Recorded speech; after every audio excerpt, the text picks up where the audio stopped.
Susie with My Stone Castle, and welcome to January.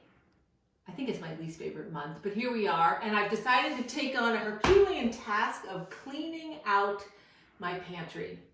And I'm setting myself up for success for 2021 and putting my pantry together in a way that will allow me to find things easily, have a really good sense of categorization, putting things where they belong, making food fun and delicious. So I have a favorite author. Her name is Samin Nasrat, and she has the award-winning special on Netflix called Salt, Fat, Acid, Heat. And that is the cornerstone that I use to organize my kitchen, my pantry, and the way I think about creating recipes and feeding my family. So again, salt, fat, acid, heat.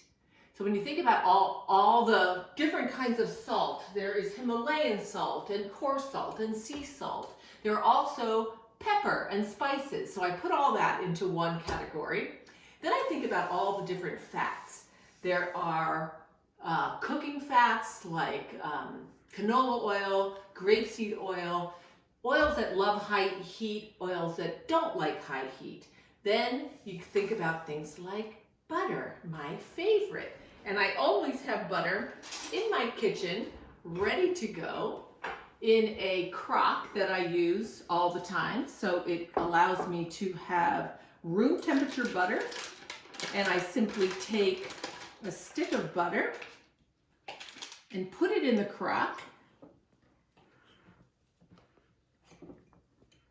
Super easy. And the crock goes right in, cold water. And the rest, I put in a little ramekin, and when I'm cooking, I have a little candle, and the ramekin stays right on my countertop with melted butter. And I hope my candle's still going. And that allows me to butter a baking dish or a frying pan, so I always have some melted butter, room temperature butter to add to my pantry collection of fats. The other thing that's super important for me is all of the acids, and that's everything from cooking wine to lime juice to tarragon vinegar, just a million. Think of all the different acids, whether it's wine, whether it's lemons or limes, fresh citrus, blood oranges. I mean, there's a million different kinds of citrus. And what I have learned, actually during doing a wine pairing, is that people really have a different level of interest and palate that can take different kinds of acids. And the reason I know this is that my husband and I, and actually it's a similar problem with my sister, my husband does not like particularly sweet acids. So think about a salad dressing. Think of all the different ways to make a salad dressing. Some people love sort of a sweet salad dressing that's really commercially popular. And some people like a little bit more sort of that acid, that dry wine. Think of a dry wine versus a sweet wine. I happen to be a sweet palated person. So on my salads every night, I use a white balsamic reduction, which is not the heavy balsamic flavor that some acids have and some people love. So you have to really talk to your people, talk to your family, talk to your friends, and find out, do they have a sweeter acid palate or do they have a more drier acid palate? So that's really indicative too when you're tasting and sampling different wine. But there are a million kinds of acid. This is a citrus champagne vinegar, incredibly dry, virtually no sweetness at all in that. And so what I always do, and this is where my little friend Samin Nasrat left out the sweetness element of a good pantry, but there's a million different ways to sweeten some of these acids. So I use honey, I use maple syrup. I am happy to have a good friend who works for the Litchfield Distillery, and he makes a bourbon maple syrup. I use that all the time in ice cream, in sauces for duck, all different ways to use that. And then, your basic workhorse apple cider vinegar. I happen to love anything that tastes like béarnaise sauce on steak. Big fan of tarragon vinegar, use it all the time.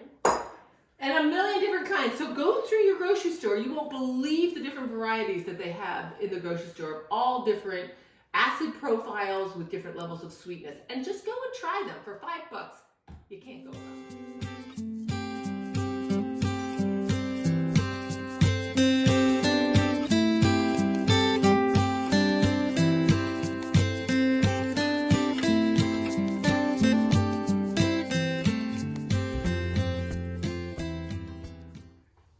So I think the favorite element of cooking for me is the salt and the fat. And it's so funny because I was reading Thomas Keller, he's the head chef of the French Laundry, the best chef in America in my opinion. But he said salt and fat are fundamental. So forget the low fat diet, forget the low salt. Too much salt is one thing. Too much fat, I get that. But they all belong in everyday cooking, and the question is getting it right. How do you get it right? So my favorite go-to, I have it on all my tables, is a fine sea salt. You can buy it at any grocery store. It's got a big pouring side for salting pasta water, and then of course the sprinkly side. And I use it, like I said, I put it right on the table. It's bright blue, but I'm over it. The other thing I use a lot when I'm doing seafood or a steak is the pink Himalayan sea salt. I bought this at TJ Maxx. It was $4. Salt is cheap and it's fun to play with. And here's a pink salt that's in a grinder. And of course, pepper, you know, the basic seasoning. But I'm saying to you clearly, if you adequately salt and pepper anything before you cook it, it will be 10 times better. And I'm a latecomer to pepper. Wasn't a fan, but started to realize how vital fresh ground pepper is in almost anything that you're making. So give it a grind and give it a go. Okay, so let's talk about fat. So I don't think there is enough colors in the rainbow to talk about how many different kinds of fat there are. There are cooking fats and there are flavoring fats. And the most important thing is to not mix that up, because a cooking fat this is very low on this one because I use it all the time. This is grapeseed oil. This has incredibly high smoking point, which means you can put this in a pan, turn the pan up as high as it will go, and the fat will not dissolve, dissipate, and get ruined. It will take the food that you're putting in there and give it a beautiful crispy edge. So that's why this bottle is almost gone. But buy yourself some grapeseed oil for cooking things at really, really high heat.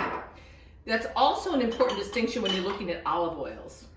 Olive oils have also different smoking points. So that's the term that's used when you just determine which oil is to be used for what. The higher the smoking point, the higher the heat it can take. So you don't want to take a low smoking point, beautiful, fresh virgin olive oil and cook a steak in that. So that is reserved for your salad, for anything that you're eating that is not cooked. So any delicate greens or drizzling over cooked spinach, that's when you use your lovely olive oil. I always buy a workhorse olive oil also because I do saute lots in olive oil. I use a lot of it. Unfortunately, I use more butter. My bad. But I always have to have olive oil that's really good in the pan, so I pick a cheaper one.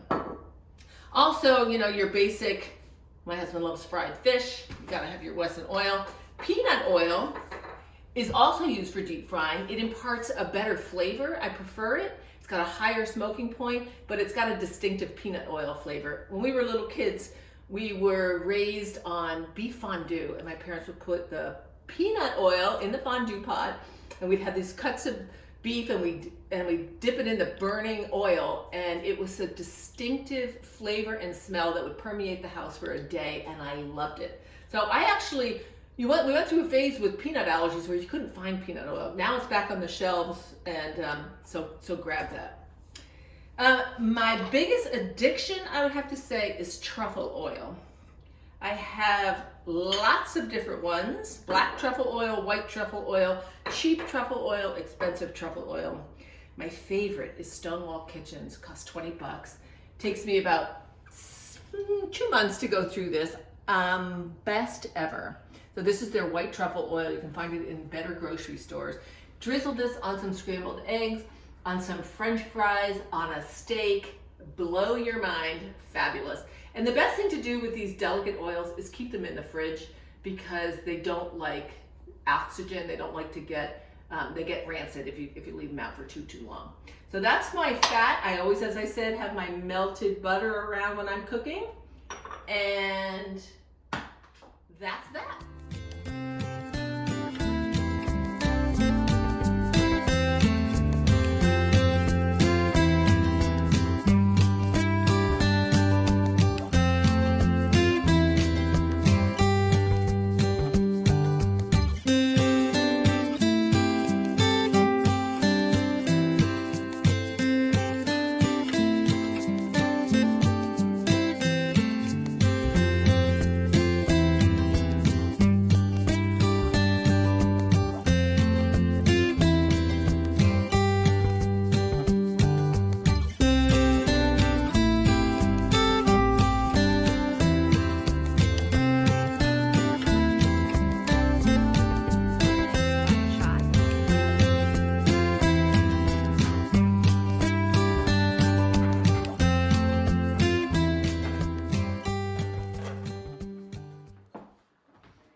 I am so happy about the reboot refresh of my pantry. Look at it. Fantastic. So I grouped it by things that I don't use very much up on top, hard to reach. Canned goods on the second shelf. Again, I don't use a whole lot of canned stuff, but when you need pumpkin pie filling for ravioli or a pumpkin pie, there it is. The next shelf is dry goods. I have almond flour, cinnamon sticks, hazelnut flour, my favorite, and cornmeal, oatmeal, all that sort of stuff right there, easy to see. And then down here I have more baked stuff, and I like to have my little everyday baking box that I can just pull out with the baking soda, the baking powder, the vanilla extract, the confectioner sugar, all that's right there. And then I grouped again my oils and my acids. So I have my vinegars and my olive oil, etc., that's not super close to the stove. And then on the bottom, again, pasta and crackers and spices that I don't use all that often, and then general storage. And what I use these little boxes for is I have a whole box that's full of, in this case, Chinese food. So I do my five spice chicken with the scallion wrappers, fabulous. But to have everything in one little basket here makes the searching and the cooking so much easier. So rejoice yourself in a new pantry for 2021.